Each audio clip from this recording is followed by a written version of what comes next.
2013-14 मध्ये देशभर सभा घेत भाजपाचे पंतप्रधान पदाचे उमेदवार नरेंद्र मोदी जोरदार टीका करत म्हणत होते. त्यांच्या टीकेचा मुद्दा होता डॉलरच्या तुलनेत घसरत चाललेला रुपया.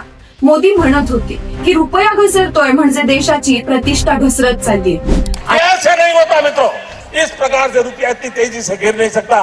क्या कारण है हिंदुस्तान का रुपया पतला होता जा रहा है? आज डॉलरच्या तुलनेत रुपया मजबूत झालाय का की अजून घसरलाय?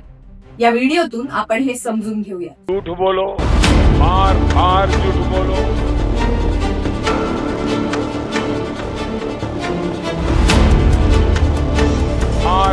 नमस्कार, मी प्रियांका पालकर आणि तुम्ही पाहत आहात the fifth column. Narendra Modi गुजरातचे मुख्यमंत्री असताना ज्यावेळी तत्कालीन काँग्रेस सरकारवर टीका करत होते त्यावेळी डॉलरचा रेट होता सुमारे 60 रुपये.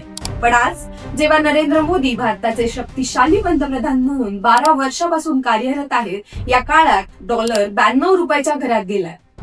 प्रश्न सरळ आहे, तेव्हा रुपया घसरला तरी देशाची प्रतिष्ठा घसरत नव्हती आणि आज रुपया घसरतोय. पण तरी आपण विश्वगुरु कसे? त्या काळात भाषणांमध्ये मोदी असेही म्हणाले होते, आमची सत्ता आल्यावर अशी परिस्थिती निर्माण करू की अमेरिकेचे लोक भारताचा रुपया मिळवण्यासाठी रांगा लावते. विधान देशाच्या आर्थिक सामर्थ्याबद्दल मोठं स्वप्न दाखवत होतं. पण आज वास्तव काही वेगळंच आहे. रुपया कमजोर होत चाललाय आणि डॉलर मजबूत.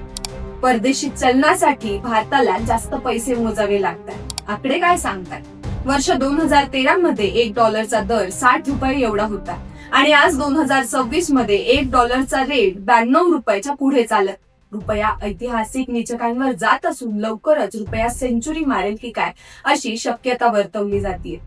रुपया घसरला की पेट्रोल महाग होणार, गॅस सिलेंडर महाग होणार, परदेशी शिक्षण, इलेक्ट्रॉनिक वस्तू महाग होणार, उद्योग खर्च वाढत जाणार आणि याचा परिणाम नोकऱ्यांवर होणार.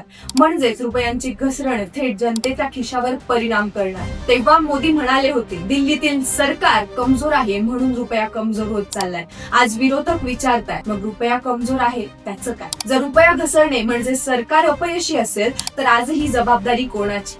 सामान्य नागरिक त्रस्त झाला आहे. सामान्य माणसाचे उत्पन्न वाढत नाहीये, महागाई वाढत चाललीये, रुपया घसरतोय आणि अर्थव्यवस्था मजबूत म्हणायचं कशावरही?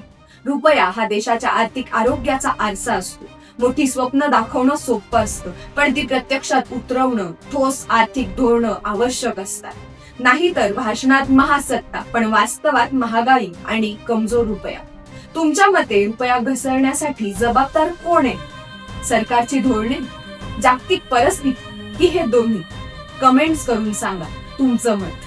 व्हिडिओ आवडला असेल तर लाईक, शेअर आणि सबस्क्राईब करायला विसरू नका.